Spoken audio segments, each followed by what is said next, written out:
Hello, my name is Paul Perrin, and I'm an assistant professor in the Department of Psychology at Virginia Commonwealth University.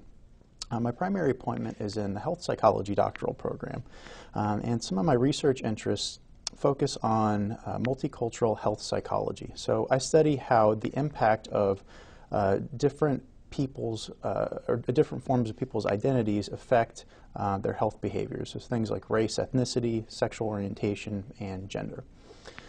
Today, I'm going to be talking about culture, caregiving, and stroke rehabilitation. So the title of my talk is Developing a Systems Lens, the Importance of Culture and Caregiving in Stroke Rehabilitation.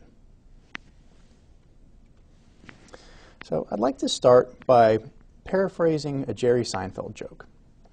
Now, in one of his stand-up routines, Jerry Seinfeld says that going in to see your doctor is the only meeting that you have all day where you go in knowing that you're going to have to take your pants off.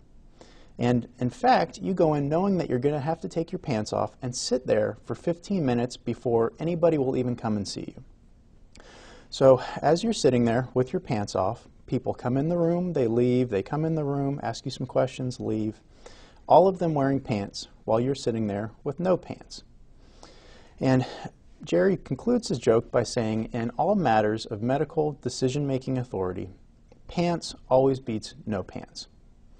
Now, I think that Jerry Seinfeld's joke is actually very insightful and says a lot about healthcare.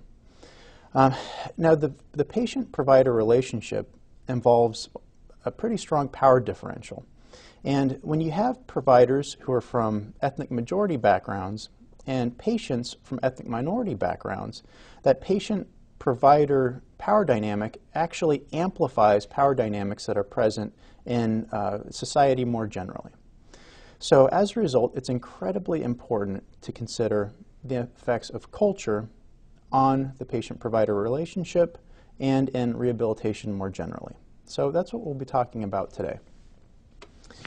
Now I'm going to present to you the results of 5 different papers that my research team has been working on. In the first paper, we created a structural equation model, and I'll talk to you a little bit more about what a structural equation model actually is. But we created a structural equation model of a feedback loop between caregiver mental health and stroke functioning in the United States stroke belt. In the second paper, we tested this feedback loop longitudinally in an ethnically diverse sample. Then in the third paper, we examined the connections between caregiver mental health and racial and ethnic disparities in stroke.